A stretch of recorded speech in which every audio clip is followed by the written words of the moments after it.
உரிமைக்களம் பார்வையாளர்கள் அனைவருக்கும் வணக்கம். இன்னைக்கான அரசியல் களத்துல எது சம்பந்தமாக விவாதிக்க போறோம் அப்படின்னா, இந்த சிம்மராசி திரைப்படம் இருக்கு இல்லையா, சரத்குமார் நடிச்ச திரைப்படம் நினைக்கிறேன், சிம்மராசி திரைப்படம். அந்த திரைப்படத்துல நம்ம ஆனந்தராஜ் இருக்கார்ல, நல்லா குடுமையெல்லாம் வளர்த்துக்கிட்டு நெத்தியில நல்லா பொட்டை வச்சுக்கிட்டு, அந்த ஆனந்தராஜ் என்ன பண்ணுவார்னா, ஒவ்வொரு முறையுமே அந்த திரைப்படத்தினுடைய ஹீரோட தோக்குறப்ப கண்ணாடியை பார்த்து சொல்லுவாரு, தோத்துக்கிட்டே இருக்கீடா அப்படின்ற மாதிரி தன்னைத்தானே காரி துப்பிக்கிடுவாரு. ஸோ அந்த மாதிரிதான் நம்ம திராவிட முன்னேற்ற கழகம் ஒரு 75 ஆண்டு காலமாக சமூக நீதி சமூக நீதி சமூக நீதி சமூக நீதினு சொல்லிட்டாலே நாங்க தான் அப்படின்ற மாதிரி ஒரு ஓலாக்கள் விட்டுக்கு இருந்தாங்க. இந்த ஓலாக்கள் எல்லாத்தையுமே அடித்து உடைக்கும் விதமாக, நீ என்ன சமூக நீதியை பின்பற்றுற, நான் பின்பற்றேன் பாரு அப்படின்ற மாதிரி தமிழக வெற்றி கழகத்தினுடைய அரசாங்கம் ஒவ்வொரு விடயங்களிலுமே சமூக நீதியை பின்பற்றி கொண்டிருக்கின்றார்கள். ஸோ அந்த வகையில மேலும் கூட ஒரு சமூக நீதியை நம்ம தமிழக வெற்றி கழகம் நிலைநாட்டி இருக்கின்றார்கள். ஸோ இதன் மூலமாக தோத்துக்கிட்டே இருக்கீங்களே திமுக, அந்த மாதிரிதான் ஆனந்தராஜ் மாதிரி நம்மளால கேட்க தோணுகின்றது. ஸோ அந்த மேட்ரு என்ன, அதற்கு பின்னாடி அரசியல் என்ன, தமிழக வெற்றி கழகம் மீண்டும் நிலை நிறுத்திய அந்த சமூக நீதி என்ன அப்படின்றத இந்த காணொலியில கொஞ்சம் டீட்டெயிலா பார்த்துடலாம். நண்பர் அனைவருக்கும் இளம்பெருவழுதியின் இனிய வணக்கம். நாங்க படிமத்து பார்த்துட்டோம், இனி ஜென்மத்துக்கும் எங்களால குனிய முடியாது. அதனால நாங்க சண்டை போட போறோம். வீடியோக்களை போறதுக்கு முன்னாடி நம்ம நேயர்கள்ட்ட ஒரு கேள்வி கேட்டுருவோம். உங்களுடைய பதில்களை நீங்க கமெண்ட் பாக்ஸ்ல கமெண்டா போட்டுருங்க. சமூக நீதி என்று சொல்லப்படுகின்ற அந்த வரையறைக்கு நீங்க தமிழக வெற்றி கழகத்துக்கு ஒரு மதிப்பீடுகள் தருவதாக இருந்தா 10க்கு எத்தனை மார்க் வழங்குவீங்க அப்படின்றத நீங்க கமெண்ட் பாக்ஸ்ல கமெண்டா போட்டுருங்க. சரிங்களா? சரி, தோத்துக்கிட்டே இருக்கீங்களே திமுக, அதை எதுக்காக நான் பதிவு பண்ணேன் அப்படின்னா, ஒண்ணும் கிடையாதுங்க. கொஞ்சம் ஒரு வருஷத்துக்கு முன்னாடி நம்ம போவோமே. ஆகஸ்ட் 13ஆம் தேதி நள்ளிரவு வேளையில நம்ம திராவிட முன்னேற்ற கழகத்தினுடைய அரசாங்கம் சர்வாதிகாரத்தனத்தின் உச்சமாக சாலையில் போராட்டம் செய்து கொண்டிருந்த, சென்னையில ரிப்பன் பில்டிங் முன்னாடி சாலை ஓரத்துல போராட்டம் செய்து கொண்டிருந்த தூய்மை பணியாளர்களை அடித்து தரவென இழுத்துட்டு போனாங்க. அந்த போராட்டத்துல போராடிய தூய்மை பணியாளர்களுக்கு பல காயங்கள். அதே வேளையில இந்த சமூக நீதி சிந்தனை கொண்ட அந்த சோசியல் ஆக்டிவிட்டிஸ் இருப்பாங்க தெரியுமா, அவங்களுக்கும் கூட காயங்கள். இந்த போராட்டத்தை முன்னின்று வழி நடத்திய பாரதி என்று சொல்லப்படுகின்ற தோழர் அவர்கள்லாம் அடிச்சு தரவென இழுத்துட்டு போனாங்க. அந்த அளவுக்கு திராவிட முன்னேற்ற கழகம் சர்வாதிகாரத்தனத்தின் உச்சமாக நடந்து கொண்டது கடந்த ஆகஸ்ட் 13ஆம் தேதி 2025 ஆகஸ்ட் 13ஆம் தேதி. எதற்காக? தூய்மை பணியாளர்கள் இருக்காங்க இல்லையா, சோ அவங்கள தனியாருக்கு தாரை வார்ப்பதற்காக அந்த முயற்சியில ஈடுபட்டார்கள் நம்ம திராவிட முன்னேற்ற கழகத்தினுடைய அரசாங்கம். விடுதலை சிறுத்தை கட்சி போராட்டம் பண்ணாங்க, கம்யூனிஸ்ட் கட்சி போராட்டம் பண்ணாங்க, விடுதலை சிறுத்தை கட்சி களத்துக்கு போனாங்க, கம்யூனிஸ்ட் கட்சி களத்துக்கு போனாங்க. அதே வேளையில தமிழக வெற்றி கழகத்தினுடைய தோழர்களும் கூட களத்துக்கு போனாங்க. எப்ப? ஆட்சியில் இல்லாத பொழுது 2025ல தமிழக வெற்றி கழகத்தினுடைய தோழர்களும் கூட களத்துக்கு போய் தூய்மை பணியாளர்களுக்கு ஆதரவாக களத்தில் இருந்தார்கள். ஆனா நம்ம திராவிட முன்னேற்ற கழகத்தினுடைய அரசாங்கம் என்ன பண்ணாங்க, தூய்மை பணியாளர்கள் போராட்டம் செய்து கொண்டிருந்த அந்த வேளையில கூலி திரைப்படம் இருக்கு இல்லையா, அந்த கூலி திரைப்படத்தை ப்ரொமோஷன் பண்ணுவதற்காக நேரடியாகவே போய் லோகேஷ் கனகராஜ் அவர்களுக்கு கை கொடுத்து ப்ரொமோஷன்ல ஈடுபட்டார்கள் நம்ம திராவிட முன்னேற்ற கழகத்தினுடைய அன்றைய முதலமைச்சர், இன்றைய எம்எல்ஏ திரு மு.க. ஸ்டாலின் அவர்கள். ஸோ இந்த மாதிரிதான் ஒரு சர்வாதிகாரத்தனத்தின் உச்சமாக திராவிட முன்னேற்ற கழகம் நடந்து கொண்டது. சரிங்களா?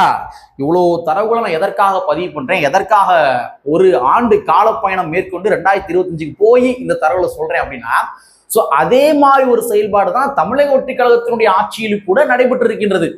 அதாவது கடந்த ஜூன் 20ஆம் தேதி என்று கருதுகின்றேன். கடந்த ஜூன் 20ஆம் தேதி, ஆமா ஜூன் 20ஆம் தேதி நம்ம தமிழ்நாட்டு அரசாங்கம் என்ன பண்றாங்கன்னா, ஒரு டெண்டர் விளம்பரம் கொடுக்குறாங்க. டெண்டர், இந்த டெண்டர் எதற்காக அப்படின்னா, தமிழ்நாட்டில் மொத்தமாக ஒரு 12 மாவட்டங்கள். ஸோ இந்த 12 மாநகராட்சிகள், இந்த 12 மாநகராட்சிகள்ல தூய்மை பணி சார்ந்த விடயங்கள் இருக்கு இல்லையா, அது தூய்மை பணியாளர்களாக இருந்தாலும் சரி, திடக்கழிவு மேலாண்மையாக இருந்தாலும் சரி, ஸோ இது எல்லாத்தையுமே மொத்தமாக ஒரு 12 மாநகராட்சியை நம்ம தனியார் வசம் கொடுப்போம். ஸோ இதுக்காக டெண்டர் தமிழ்நாட்டு அரசாங்கம் கேட்டிருக்காங்க கடந்த ஜூன் 20ஆம் தேதி. ஸோ இந்த மாதிரி டெண்டர் கேட்ட உடனே திராவிட முன்னேற்ற கழகத்தினுடைய ஆட்சி காலகட்டத்தில் திராவிட முன்னேற்ற கழகம் தூய்மை பணியாளருடைய விவகாரங்கள்ல எவ்வாறு நடந்து கொண்டார்களோ அதே மாதிரி தமிழக வெற்றி கழகம் நடந்து கொள்கின்றதா, இது நியாயமா என்று விடுதலை சிறுத்தைகள் கட்சியின் நிறுவனர் அண்ணன் திருமாவளவன் அவர்கள் கண்டன அறிக்கை வெளியிட்டார். அவர் வெளியிட்டாரு. அதே மாதிரி நம்ம கம்யூனிஸ்ட் கட்சி இருக்காங்க இல்லையா, சிபிஐ சிபிஎம், இந்த இரண்டு கட்சிகளுமே என்ன பண்ணாங்கன்னா கண்டன ஆர்ப்பாட்டத்தையும் பண்ணாங்க, அவங்களும் கூட அறிக்கை விட்டாங்க. சோ தொடர்ச்சியாக யார் யாரெல்லாம் திராவிட முன்னேற்ற கழகத்தினுடைய ஆட்சி காலகட்டங்கள்ல திராவிட முன்னேற்ற கழகத்தினுடைய செயல்பாடுகளை, தூய்மை பணியாளர்களுக்கு எதிரான அடக்குமுறைகளை கண்டித்தார்களோ அத்தனை தோழர்களுமே இந்த ஆட்சியிலும் கூட தமிழக வெற்றி கழகத்தினுடைய அரசாங்கத்தை கண்டித்தார்கள். சோ இந்த மாதிரி கண்டிச்ச உடனே ஆமாம் நாம செய்வது தவறுதான், சோ மக்கள் இந்த தனியார் வசம் ஒப்படைக்க கூடாதுன்னு சொல்றாங்க, தூய்மை பணியாளர்களும் கூட தனியார் வசம் ஒப்படைக்க கூடாதுன்னு சொல்றாங்க என்பதை உணர்ந்த தாவேக்காவுடைய அரசாங்கம் என்ன பண்றாங்க அப்படின்னா இந்த டெண்டர் வழங்கும் போக்கினை ரத்து செய்திருக்கின்றார்கள். ரத்து செஞ்சாங்க. இது எவ்வளவு ஒரு விடயங்க, இது உண்மையாவே ஆகச்சிறந்த ஒரு செயல்பாடு.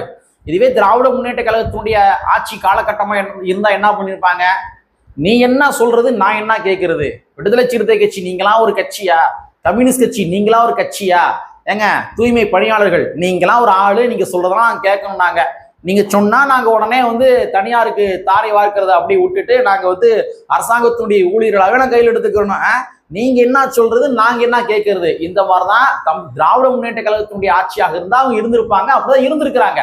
ஆனா இங்க இருக்கிற அமைச்சரவையில பங்கெடுத்த விடுதலை சிறுத்தை கட்சி, அதே மாதிரி வெளியிலிருந்து ஆதரவு வழங்கி கொண்டிருக்கின்ற கம்யூனிஸ்ட் கட்சிகள் நீங்கள் செய்கின்ற போக்கு தவறு என்று சுட்டி காட்டிய உடனேயே தமிழக வெற்றி கழகத்தினுடைய அரசாங்கம் சரிங்க நாங்க டெண்டர் வழங்கவில்லை, நாங்க தனியார் வசம் ஒப்படைக்கவில்லை, நாங்கள் இந்த டெண்டரை ரத்து செய்கின்றோம் என்பதாக தமிழக வெற்றி கழகத்தினுடைய அரசாங்கம் அறிவித்திருக்கின்றார்கள். உள்ளபடியே நம்ம வரவேற்கலாம், தமிழக வெற்றி கழகத்தினுடைய அரசாங்கத்தை நம்ம தாராளமா வரவேற்கலாம், சரிங்களா? சோ இதைத்தான் சொன்னேன், தோத்துக்கிட்டே இருக்கீங்களே திமுக, இதைத்தான் சொன்னேன், நாங்க தான் சமூக நீதி, நாங்க தான் சமூக நீதி, நாங்க தான் சமூக நீதி அப்படின்னு சொல்லி திராவிட முன்னேற்ற கழகம் ஊதி ஊதி ஊதி ஊதி காற்றடைக்கப்பட்ட வெற்று பலூனாக சமூக நீதி விடயத்துல இருந்துச்சு. ஆனா தமிழக வெற்றி கழகம் ஆட்சிக்கு வந்ததுக்கு பின்பாக 8 அமைச்சர் பதவி பட்டியலின சகோதரர்கள் நான் தாரேன், அதே மாதிரி ஒவ்வொரு கம்யூனிட்டிகளுக்குமே உரிய பிரதிநிதித்துவத்தை நான் தாரேன் இந்த அப்படின்ற மாதிரி கொடுத்துட்டாங்க. ஆட்சியும் அதிகாரத்தில் வழங்க முடியாது, அது சாத்தியக்குறை கிடையாது, மத்தியில் கூட்டாட்சி மாநிலத்தில் சுயாட்சி, நாங்க மத்தியில மட்டும் கூட்டாட்சி வாங்கிக்கிருவோம், அமைச்சர் பதவிகளை வாங்கிக்கிருவோம், ஆனா மாநிலம் என்று வருகின்ற பொழுது நாங்க எந்த கட்சிக்குமே நாங்க அதிகாரம் தர மாட்டோம், அதுக்கு சாத்தியக்குறை கிடையாது அப்படின்ற மாதிரி திராவிட முன்னேற்ற கழகம் ஒரு வெற்று சமூக நீதியாக இருந்தது. ஆனா தமிழக வெற்றி கழகம் அதையும் கூட உடைத்திருக்கின்றது. தற்பொழுது தூய்மை பணியாளர்கள் அவங்கள தனியாருக்கு தாரை வார்க்கும் முயற்சி, அந்த டெண்டரையும் கூட ரத்து செஞ்சு சமூக நீதிக்கு நாங்க தான் பாதுகாவலர்கள் அப்படின்ற மாதிரி மறுபடியும் அந்த கிரெடிட்ஸை தமிழக வெற்றி கழகம் எடுத்துக்கொண்டுள்ளது.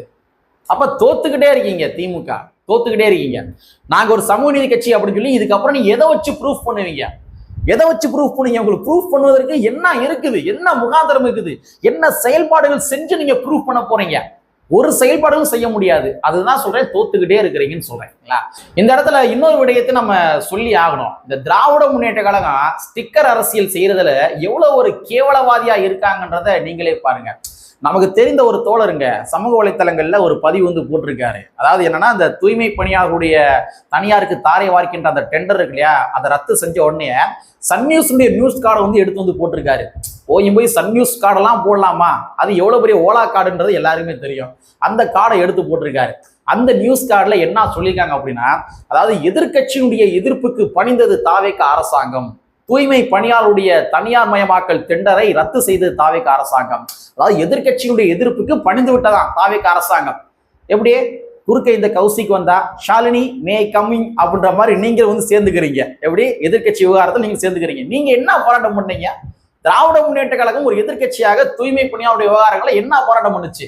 ஏதாச்சும் ஒரு டேட்டா காட்ட முடியுமா? நாங்க போராட்டம் பண்ணிக்கலாம் காட்ட முடியுமா? விடுதலை சிறுத்தை கட்சி போராட்டம் பண்ணாங்க, கம்யூனிஸ்ட் கட்சி 2 கம்யூனிஸ்டும் போராட்டம் பண்ணாங்க, இதர பின்ன ஜனநாயகவாதிகள் போராட்டம் பண்ணாங்க. ஆனா திராவிட முன்னேற்ற கழகம் தூய்மை பணியாளருடைய விவகாரங்கள்ல என்ன போராட்டம் பண்ணீங்க? அப்ப அந்த கிரெடிட்ஸ் நீங்க எப்படி எடுக்கலாம்? எதிர்கட்சியினுடைய அரசியலுக்கு பயந்தது தாவேக அரசாங்கம், பணிந்தது கூட கிடையாது, பணிந்துருச்சாமா. எதிர்கட்சி அரசியல் திமுக செஞ்சோடனே பணிஞ்சுட்டாங்களாமா, பணிஞ்சு திமுக பயந்துகிட்டு டெண்டர் ரத்து பண்ணிட்டாங்களாமா. இங்க விடுதலை சிறுத்தை கட்சியும் கம்யூனிஸ்ட் கட்சியினுடைய போராட்டத்தால தாவேக அரசாங்கம் மரியாதை கொடுத்து என்ன பண்ணிருக்காங்கன்னா, சரி கூட்டணி கட்சிகளாகிய நீங்கள் சொல்வது சரிதான், நான் இந்த டெண்டர் ரத்து பண்றேன் அப்படின்னு ரத்து பண்ணிருக்கிறாங்க. அப்ப இது ஒரு உங்களுடைய கருத்தை நான் கேட்கிறேன், அதுக்கு நான் அதுக்கு நான் ரியாக்ட் பண்றேன். நீங்க சொல்றது நியாயம் இருக்குது, நான் ரியாக்ட் பண்றேன். அந்த மாதிரிதான் தமிழக வெற்றி கழகத்துடைய அரசாங்கம் இந்த டெண்டர் ரத்து பண்ணியிருக்குது. உடனே திமுக அந்த கிரெடிட்ஸ் எடுக்கிறாங்களாமா. ஸ்டிக்கர் அரசியல் கேவலமா இல்ல? ஒரு போராட்டம் காட்டுங்க பார்ப்போம். தூய்மை பணியாளர்களுக்கு ஆதரவாக களத்துல இறங்கி போராட்டம் பண்ணுன்ற மாதிரி ஒரு போராட்டம் காட்டுங்க பார்ப்போம். அப்ப நியூஸ் கார்டுல வந்து பணிந்தது, எதிர்கட்சிக்கு பணிந்தது தாவேக அரசாங்கம். அசிங்கமா இல்லையா? இப்படிதான் வந்து எல்லா விடைகளுமே ஸ்டிக்கர் ஒட்டுவீங்களா? நாங்க தான் படிக்க வச்சோம், நாங்க தான் பேண்ட் மாட்டி விட்டோம், நாங்க தான் உள்ளாடைகள் மாட்டி விட்டோம், நாங்க இல்லைன்னா இங்க எவனும் படிச்சிருக்க முடியாது, நாங்க இல்லைன்னா எவனுமே வந்து இந்த பள்ளி கூட படிச்சிருக்க முடியாது, காலேஜ் படிச்சிருக்க முடியாது, நாங்க இல்லைன்னா எவனும் வந்து லா படிச்சிருக்க முடியாது. இல்ல இதுல என்ன வகையான அரசியல் திமுக செய்த அரசியல்? அப்ப எல்லாத்துலயும் ஸ்டிக்கர் ஓட்டுனீங்க, இந்த தூய்மை பணியாளருடைய விவகாரத்திலும் கூட ஸ்டிக்கர் ஓட்டுவீங்க. இது நல்லாவா இருக்குது இது? சோ அதனால மீண்டும் மீண்டும் சொல்றேன், தோத்துக்கிட்டே இருக்கீங்களே திமுக, தோத்துக்கிட்டே இருக்கீங்களே. தாவேக அரசாங்கத்திற்கு இணையாகவோ இல்லாட்டி அதை விட ஒருபடி மேல போய் சமூக நீதியை நிலைநாட்டுவோம் எதிர்காலத்துல. நாங்க தாவேக அரசாங்கம் வந்து பட்டியல மக்களுக்கு 8 அமைச்சர் பதவி வழங்கினாங்க அப்படின்னா நாங்க 10 வழங்குவோம் நாங்க. இதுக்கு பேர் தாங்க சமூக நீதி போட்டி. அதை விட்டு இது நொட்டை இது சொட்டை வழக்கம் போல இந்த மாதிரி ஒரு சில்லறத்தனமா அரசியல் பண்ணீங்க அப்படின்னா திமுக தோத்துக்கிட்டே இருக்கீங்களே. திமுக இந்த நிலைமை தான் மறுபடியும் உருவாகும். 2031 திமுக கூப்புக்கு போவது உறுதி அப்படின்ற மாதிரி தான் எடுத்துக்கொள்ள முடியும். ஏன்னா இது முரசொலி காலம் கிடையாது, இது சமூக வலைத்தள காலம். திராவிட முன்னேற்ற கழகத்தினுடைய வண்டவாளங்கள் தண்டவாளங்கள் எல்லாத்தையுமே தொடர்ச்சியாக அம்பலப்படுத்துவதற்கு இங்க பல கோடி அம்பேத்கரிஸ்டுகள் இருக்கின்றார்கள் என்பதை கூறிக்கொண்டு, கற்பி ஒன்று செய் புரட்சி செய்து புரட்சியாளர் அம்பேத்கருடைய வரியை கூறிக்கொண்டு நிறைவு செய்கின்றேன். நன்றி, வணக்கம்.